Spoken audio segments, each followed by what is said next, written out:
तो मेरे मित्रों, क्या हाल है तुम सबकी। तो यार 22 जनवरी के बारे में तो तुम्हें पता ही होगा। कीवर्ड्स में बोलूं तो अयोध्या, राम मंदिर, प्राण प्रतिष्ठा, रामलला, जय श्री राम, हनुमान ध्वजा, दीपोत्सव, ये सब हुआ। अब हुआ तो हुआ, लेकिन साथ ही पैरेलली वो भी हुआ जो ना होता तो सब ताम झाम का मजा सही में थोड़ा सा कम हो जाता। अरे सही में भाई, अखंड भारतवर्ष व विदेश में बैठे लिबरांडूगण के लिए इससे ज्यादा दुख, दर्द, पीड़ा, लकवा, मिर्गी से भरा दिन शायद ही कोई और होगा। और यही कारण है कि जनवरी की शुरुआत से ही बरनौल के टर्नओवर छत पार करने लगे। जैन बर्फ डिपो वाले आउट ऑफ स्टॉक चले गए। कल ही मिले थे, कह रहे थे कि इससे पहले कि ज्ञानवापी का फैसला है, शार्क टैंक चला जाता हूँ। एक टाइम वो था जब इस मुद्दे पर ये लोग बीजेपी के बहाने राम भक्तों को कुछ ऐसे चिढ़ाया करते थे।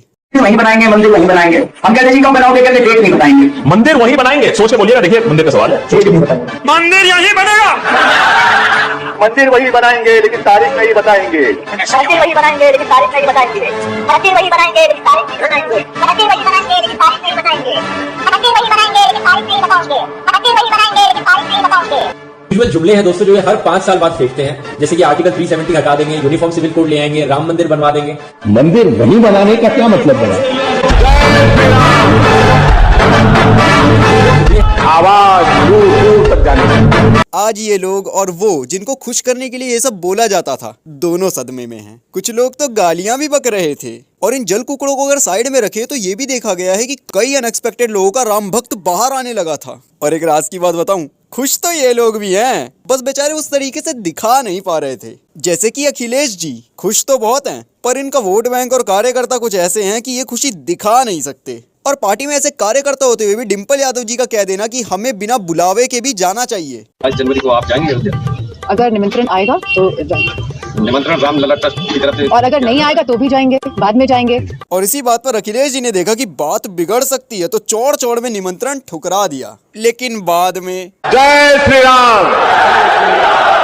उसके बाद केजरीवाल जी पहले तो ये तारीख मांगते फिरते थे। जब बाबरी मस्जिद का ध्वंस हुआ तो मैंने नानी से पूछा, नानी अब तो आप बड़े खुश हो गए, अब तो आपके भगवान राम का मंदिर बनेगा। कहती है ना बेटा, मेरा राम किसी की मस्जिद तोड़ के ऐसे मंदिर में नहीं बस सकता। मैं सोच रहा था कि अगर Jawaharlal Nehru ji steel authority of India की जगह मंदिर बना देते तो क्या इस देश का विकास हो सकता। और अब सुंदर कांड का पाठ हो रहा है और रो अलग रहे हैं कि मुझे तो भाई इनविटेशन ही नहीं मिला। ये बात सुनकर स्वर्ग में बैठी उनकी नानी जी भगवान से पूछ रही होंगी कि हे प्रभु, अगर मैं यहाँ से बेलन फेंकूं तो कितने चांसेस है कि धरती पर किसी व्यक्ति को लग जाए। अरे यार, पहले स्कूल के बच्चों की तरह अपना काम निकलवाने के लिए नानी को बीच में ले आए और अब निमंत्रण नहीं मिला। वैसे इस बात को लेकर मुझे भी दिल से बुरा लगा है भाई। समिति वालों, बुलाना चाहिए था तुम्हें केजरीवाल जी को। ज्यादा से ज्यादा क्या होता, the worst he could say no. Akhilesh भैया वाली हरकत तो नहीं करते ना। और मोदी जी कैसे कैसे दिन दिखाओगे साला। कल को जो लोग शंकराचार्य जी को गिरफ्तार करवाने में 1 मिनट नहीं हिचकते थे,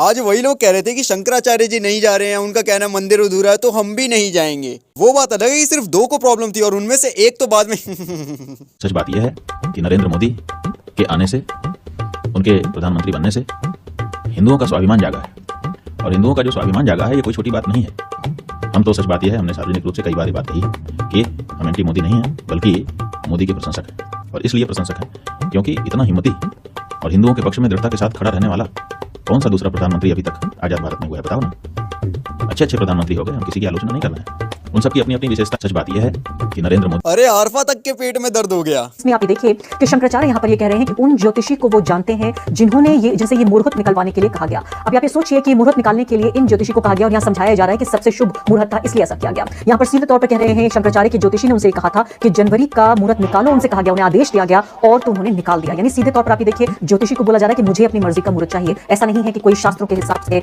या कैलेंडर के हिसाब से या मुहूर्त के हिसाब से ये कोई सबसे बेहतरीन वक्त था। अरे मैडम, तुम्हें क्या लेना देना था इससे। प्राण प्रतिष्ठा चाहे 22 जनवरी को हो या 6 दिसंबर को, दिन हो रात हो, कल हो परसों हो, तुम्हें क्या लेना देना। वैसे यार ये आरफा जी का आरफा रोना एक्सपेक्टेड ही था। और ऐसे छोटे मोटे परिवर्तन ज्यादातर लोगों में आए, लेकिन आज हम देखने वाले हैं कुछ तगड़े लावा से भरे रेडियो एक्टिव मेल्टडाउन्स को। क्योंकि मेरे हिसाब से आज तक जितने भी मेल्टडाउन हुए हैं उनमें सबसे ज्यादा गिरा हुआ बददिमाग और रोंदड़ू मेल्टडाउन था। मैंने इससे ज्यादा तगड़ा मेल्टडाउन आज तक नहीं देखा। हो सकता है ज्ञानवापी के टाइम दिख जाए, पर ऐसा राम राम राम राम राम राम राम राम राम। आइए देखते हैं, बैठचंद मजा आएगा। ये मेरा स्टैंड है कि राम मंदिर और मस्जिद दोनों वालों से पूछ लो और अगर दोनों की सहमति हो तो वहां एक अच्छी यूनिवर्सिटी बनवा दो। मेल्टडाउन्स की लिस्ट में हमारा सबसे पहला है ज्ञानी मेल्टडाउन, और अगर इसे हम गांव का अंधा मेल्टडाउन बोले तो भी अतिशयोक्ति नहीं होगी। आगे पता लगेगा कैसे। वैसे तुमने एक स्लैंग बहुत बार सुना होगा, वो गांव जलना, पर आज मैं तुम्हें दिखाने वाला हूँ कि एक्चुअली में वो कैसा दिखता है, तो ध्यान से देखना। और हाँ, अगर मेंटल कैंसर से बचना तो चश्मा लगा लेना, क्योंकि इतना टार आपको बीमार, बहुत बीमार बनाने के लिए काफी है। ठीक है, लाइट कैमरा एक्शन। ऑर्डिनेंस लाओ ना सर, राम मंदिर बनाइए, भव्य राम मंदिर, हमारी आस्था का इशू है, हमको भव्य राम मंदिर देखना है सर, ऑर्डिनेंस लाइए ना। 5 years later राम मंदिर बन रहा है ना, 20 करोड़ यूं डाल दो, राम मंदिर बन रहा है, सब कुछ आपका सब सही हो जाएगा, क्योंकि राम मंदिर बन रहा है, सारे दुख खत्म हो जाएंगे, क्योंकि राम मंदिर बन रहा है, महंगाई भी अपने आप ही भगवान कम कर लेंगे, अब राम मंदिर बनता है, सब कुछ बाप। तो प्रधानमंत्री भी राम भगवान मेरे जगह, आपको राम जी के दर्शन कराएंगे, आगे दर्शन करो, राम मंदिर बन रहा है, ठीक है। अरे भाई, मैडम बुरा मान गई ना। चंपत राय जी, काहे नहीं बुलाया इनको?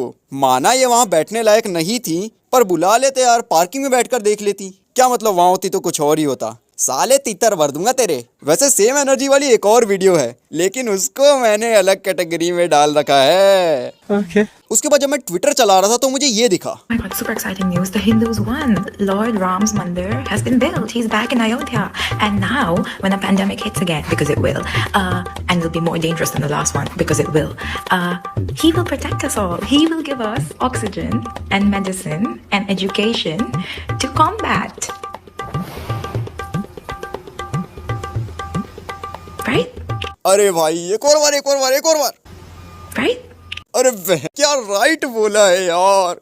ले गई भाई, ले गई, लेकिन जवाब तो देना पड़ेगा। चलो इसको इसी की एक्सेंट में जवाब देते हैं। देखो, कोशिश पूरी करूंगा, हो सकता है थोड़ा अजीब लगे, वैसा इसने भी कौन सा असली मारी है, फेक एक्सेंट है इसकी, पर ट्राई करने में क्या जाता है। Oh my God, we Hindus won. Shri Ram Mandir has been built. He's back in Ayodhya.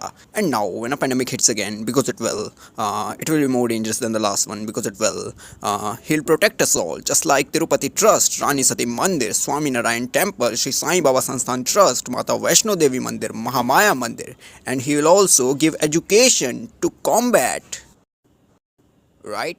उसके बाद मैंने कुछ और लोगों के भी ट्वीट देखे, जैसे मस्जिद के सामने ही नाचना था तो मंदिर क्यों बनवाया। अबे चोमुओ, थोड़ा तो सोच लिया करो। अब कोई सड़क पर नमाज वाली फोटो डालकर लिख देगा कि अगर सड़क पर ही नमाज पढ़नी थी तो मस्जिद के लिए इतने ड्रामे क्यों करते हो? बन जाएगा ना मुंह छुछुंदर सा। और यही ज्ञान उन लंपट लुटेरों के लिए भी जिन्होंने मंदिर तोड़े। अबे जब भारत में इतनी जमीनें खाली थी तो बकलोलों खाली जगह पर बना लेते ना, पर नहीं, चाहे जितनी जगह खाली मिल जाए, मस्जिद तो मंदिर तोड़ कर ही बनाएंगे। ऐसा मत करो मेरी जान। शाम मीरा सिंह को उस दिन होने वाले कर्मकांड से परेशानी हो रही थी। भाई, एक तरफ अभी के टाइम देश में वेदांत को सबसे ज्यादा फैलाने वाला बंदा यहाँ आराम से बैठा है, और इधर भाई को कर्मकांड से खुजली हो रही है। अरे भाई, इतना ही है तो एक काम करो, तुम अपने चैनल से वेदांत दर्शन फैलाना शुरू कर दो। किसने रोका है? क्या है क्या कोई वीडियो तुम्हारी वेदांत पर? है क्या तुम्हारी वीडियो कोई नचिकेता या अष्टावक्र पे या गीता पर ही कोई सत्र रखा हो तुमने तो बताओ। नहीं किया ना, क्योंकि अगर तुम वेदांत बताने लगे तो जो नीला सब्सक्राइबर बेस आज तुम्हें सर चढ़ाए बैठा है, 1 मिनट में तुम्हें पटक देगा और 4 गाली बकेगा अलग। और भाइयों, ये भी हो सकता है कि अगर मेरी ये वीडियो इसने देखी तो मुझे गलत साबित करने के लिए आचार्य प्रशांत से कांटेक्ट बना ले।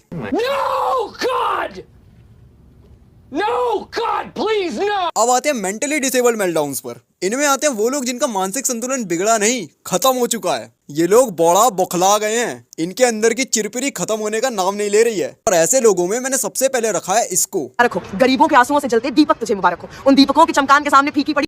अरे यार, जब ओवर एक्टिंग हो ही रही है तो क्यों ना इस सीन को थोड़ा और ड्रामेटिक बनाया जाए। मणिपुर की आग तुझे मुबारक हो, मुबारक हो। जिस खुशी में दूसरों को खुश ना देख के तेरी सुलझ जाती है, तुझे तेरी वो खोखली खुशी मुबारक हो, मुबारक हो। देश में भुखमरी के समय अनाज की बोरियों की बजाय सीमेंट की बोरियों का दान तुझे मुबारक हो, मुबारक हो। हिजाब में एग्जाम बंद करवा देने के बाद हर बच्चे से राम आएंगे गवाना तुझे मुबारक हो। तेरा मंदिर, तेरे राम, तेरा ये भारत तुझे मुबारक हो। क्योंकि मेरा मंदिर जरूरी नहीं मस्जिद टूट के बने, मेरे राम का घर जरूरी नहीं गरीबों की बस्ती उजड़ के बने, और तो और मेरे लिए धर्म जरूरी नहीं कि तुझ जैसे उसका हमारे देश में धंधा करे। तो तेरे 2024 की इलेक्शन कैंपेन तुझे मुबारक हो। तेरे बिकाऊ चाटुकार तुझे मुबारक हो। तेरे सामने पत्रकारिता का जनाजा उठता तुझे मुबारक हो। तेरा ये दिखावा, तेरा ढोंग तुझे मुबारक हो। तेरे धर्म के धंधे की सफलता तुझे मुबारक हो। जय श्री राम। कर दी बकचोदी। देखो, मैं तुम्हें समझाता हूँ कि हुआ क्या होगा। ऑफिस कलीग्स तो होते ही हैं, जय श्री राम चल रही होगी, इसने दिया होगा टोक, किसी बुद्धिमान ने दिया होगा, भाग यहाँ से। बस मैडम आ गई छत पे खुंदस निकालने। क्या ना, ऐसे लोगों का ईगो इतना सा होता है, 2 फैक्ट मारो बह जाते हैं साले। और मैडम काम वाम छोड़ो, 11वीं 12वीं के स्टूडेंट बोल के ट्यूशन लग जाओ कहीं पे। सब्जेक्ट याद रखो, इकोनॉमिक्स और पॉलिटिकल साइंस, और थोड़ा ना आउटसाइड रिसर्च भी करना। तुम्हें पता लगेगा कि मणिपुर में उस वक्त जो भी हुआ उसके पीछे वहां की डेमोग्राफी का कितना रोल है और उस डेमोग्राफी का कारण कितना पुराना है। ठीक है, रिसर्च कर लिया करो। वरना ऐसे ही कभी ऑफिस की छत पे कभी कार में बैठकर खुंदस निकाल रही होगी। और तुम्हें क्या लगता है ये इसके इंडिपेंडेंट विचार होंगे? घंटा। अरे भाई, इंडियन ओवरसीज कांग्रेस की सोशल मीडिया कोऑर्डिनेटर और राणा अय्यूब और शाहिद 77 से कंटेंट लेने वाले क्या बोल सकते हैं, अंदाजा तुम लगा सकते हो भाई। इसलिए मैं ज्यादा शॉक्ड नहीं हूँ, बस मैं इंतजार कर रहा हूँ सीजन 2 और सीजन 3 का। बाकी यार थोड़ा मन कर रहा है इसको ऐसा ही जवाब देने का। बधाई हो मित्रों, तुम जाग रहे हो। इसका असर रोती सुअर योनियों में साफ दिख रहा है। बधाई हो, बधाई हो मित्रों, तुम्हारे भक्ति नामक धनुष से निकला भाव विभोरिता रूपी तीर सही स्थान विशेषों पर लगा है। बधाई हो, बधाई हो मित्रों, इस एक उत्सव ने तुम्हारे आसपास के छोटे मोटे सांपों की वास्तविकता तुम्हारे सामने रख दी है। बधाई हो, बधाई हो मित्रों की इन विधवा विलापों का सीजन 2 भी जल्दी देखने को मिल सकता है। बधाई हो, बधाई हो मित्रों की इस समय हम फास्टेस्ट ग्रोइंग इकोनॉमी है। कोरोना के बाद लोगों को अभी तक फ्री में राशन मिल रहा है। गरीबी रेखा से नीचे वाले लोगों में भारी गिरावट आई है। इंडिया स्टार्टअप्स का हब बनने वाला है। इंफ्रास्ट्रक्चर डेवलपमेंट बहुत फास्ट है और यह सब एक ही समय पर हो रहा है, जिसे देख बहुतों का काला स्थान विशेष जल जल कर कोयला होता जा रहा है। और इन सब के बाद हमें मिला है राम मंदिर, हम सबका मंदिर, हम सबके आराध्य, हम सबके राम। और जो लोग मेरे राम ऐसा नहीं का ड्रामा कर रहे थे, वो आज निमंत्रण ना मिलने पर दिल्ली में सुंदर कांड का पाठ कर रहे हैं। बाकी वो क्यूटियों की तरह आंख टिमटिमाना मुझसे नहीं होगा। जय श्री राम। उसी समय सूचना मिली कि यूपी में 22 जनवरी को एक दिन के लिए स्कूल कॉलेज इत्यादि बंद रहेंगे, जिसकी वजह से एक पूरी गैंग खड़ी हो गई जो अब इस एक दिन की छुट्टी के कारण IAS या साइंटिस्ट नहीं बन पाएगी। हालांकि ये वही लोग हैं जिनकी अगर एक छुट्टी भी कैंसिल हो जाए तो मुंह और स्थान विशेष में अंतर कर पाना मुश्किल हो जाता है। ये साले उस खाली समय पर घर पर भी पढ़ सकते थे, पर नहीं, भले ही मन में एक दिन की आजादी जैसा भाव होगा, पर बकचोदी अगर रगों में है तो हरकतों में क्यों ना हो। तो बस ट्विटर पे चालू हो गए ये लोग, जैसे कि विनोद कापरी। इसने कहा कि शमशान भी 2:30 बजे तक बंद रखें और मुर्दों से कहा जाए कि टीवी देखें। नहीं, अगर मुर्दे कुछ देख ही रहे हैं तो मैं उन्हें पार्किंग नाम की एक मूवी सजेस्ट करूंगा। इस मूवी की खासियत है इसका चश्मे और बियर्ड वाला लीड कैरेक्टर, और साला राइटर का आइडिया एकदम क्रांतिकारी। पार्किंग, सोच रहे हो घर भी हो सकता था, बाथरूम भी हो सकता था, पर पार्किंग। तो विनोद भाई, अगर मुर्दों को कुछ दिखाना ही है तो ये मूवी दिखा दो, बेस्ट रहेगी। इनके बाद एक और साइंटिस्ट के पद से चूक चुका व्यक्ति ट्विटर पर बिलबिलाने लगा। हाँ, ये वही है, मंदिर यहीं बनेगा। ये रोज सुबह उठकर शीशा देखता तो शीशा भी बोल उठता है, अरे कॉमेडियन। मुझे तो तरस आता उन लोगों पर जिनको इसकी बात पर हंसी आ जाती है। कितना छोटा सेंस ऑफ ह्यूमर है यार उनका, कितनी निरस्ता होगी उनके जीवन में। कितने ठगे हुए लोग हैं यार वो, जो पैसा खर्च करके इसे देखने जाते हैं। वैसे इसकी इस बकैती का जवाब मैं क्या ही देता, इन भाई ने इसका बहुत तगड़ा जवाब दे दिया है। अरे ये लोग तो फिर भी ठीक थे, कुछ लोगों ने तो इस बात पर 22 जनवरी को डायरेक्ट काला दिन मनाने की कोशिश कर दी। देख रहे हो, ये बेचारा विद्यालय का बच्चा अब 7-8 साल बाद IAS नहीं बन पाएगा, क्योंकि 22 जनवरी को स्कूल से छुट्टी मिल गई थी। बेचारा अब कॉलेज में एडमिशन भी नहीं ले पाएगा, घुसने तक नहीं देंगे, क्योंकि उसके लिए CUET देना पड़ता है। लेकिन बेचारा CUET में फेल हो जाएगा। क्यों? क्योंकि ये 22 जनवरी को स्कूल नहीं गया। और इन्हें तो अब नया कारण मिल गया, अब इनकी नौकरी नहीं लगी तो सिलेक्शन प्रोसेस में द्रोणाचार्य बैठने के साथ साथ कहीं ये भी ना बोल दे कि 22 जनवरी को सरकार ने छुट्टी करवा दी थी, जिस कारण मैं पढ़ नहीं पाया और आज मैं बर्बाद हूँ। हमारी मांगे पूरी करो, चलो संसद नीले पीले बम लेकर। और इसी नील गैंग के लोग 2 साल पुरानी वीडियो लाकर अलग चौड़ मार रहे थे। वो बात अलग है कि इस बच्चे की या इसके जैसों की मार्कशीट निकलवा ली जाए या फिर इनके सिलेबस का ही इनसे कुछ पूछ लिया जाए तो साफ हो जाएगा कि ये कितने बड़े साइंटिस्ट हैं। अरे ये लोग जिनकी किताबें पढ़ते हैं वो महान फिजिसिस्ट HC वर्मा तक इस उत्सव का आनंद उठा रहे थे, और ये लोग काला काला काला। उसके बाद कुछ गाँव के अंधे ऐसे दिखे जो एक ही रट लगाए बैठे हैं कि गवर्नमेंट ने मंदिर के लिए पैसे दिए हैं, सरकार के फंड से बना है ये। क्या तुम्हारे बाप को प्राइवेट मैसेज किया था क्या गवर्नमेंट ने? अबे तुम अनपढ़ हो, 1 नंबर के गंवार हो, बहरे हो, अंधे हो, क्या हो तुम? एक चूतिया भी आराम से समझ जाता है। पर ये अगर इनकी गुद्दी पर कोई हाथ रखकर भी दिखाए ना कि देख देख, जितने लोग तुम्हारे पुरखों ने नहीं देखे होंगे ना आज तक, उससे ज्यादा लोगों ने योगदान दिया है। लार्जेस्ट क्राउड फंडिंग हुई है इंडिया की। साला अजीब पागल लोग हैं यार ये, फिर इन्हें गालियां पड़ती है, ये लोग रोते फिरते हैं। छोड़ यार। उसके बाद मुझे दिखा ये tweet, people in their 20s waiting since 500 years। पहली बात तो यहाँ सिंस नहीं 4 आएगा। और यार ये लिब्रांडू चूतिया पैदा होते हैं या बाद में कुछ खाने पर ऐसा हो जाता है? मतलब अगर टीचर पढ़ाते हुए बोल दे कि हमें अंग्रेजों से 200 वर्षों बाद आजादी मिली, ये साले खड़े हो जाएंगे कि सर आप तो 35 के हो, फिर 200 वर्ष कैसे? आपको कैसे पता? आप तो पैदा भी नहीं हुए थे तब। मार डस्टर, दांत तोड़ दूं ऐसे बच्चों के मैं। अरे अगर ये जनरेशन ऐसी होने वाली है तो मत करो पर्यावरण की चिंता, पिघल जाने दो ग्लेशियर, डूब जाने दो महाद्वीपों को। भैया कोई फायदा नहीं है इन लोगों के लिए रिसोर्सेज बचाने का। ओए भाई मैं तो अच्छा हूँ, मेरे लिए बचा ले। ये ले तेरे लायक रिसोर्स, पकड़ इसको, पकड़ ले। अब देखो यार वीडियो थोड़ी ज्यादा बड़ी हो गई है तो आगे के मेल्टडाउन्स मैंने पार्ट 2 में डिवाइड कर दिए हैं, जो कि तुम्हारे हिसाब से स्क्रीन के राइट साइड पर दिखाई दे रहा होगा। तो भाइयों जाओ पार्ट 2 भी देखो, क्योंकि जहां पे ये वीडियो रुकी है उसके ठीक आगे से वो चालू है। और अगर ये वीडियो पसंद आई है तो लाइक करो, शेयर करो, कॉमेंट करो और चैनल को कर दो सब्सक्राइब और नोटिफिकेशन भी दबा दो। तो अब क्या, पार्ट 2 में आओ। जय श्री कृष्ण।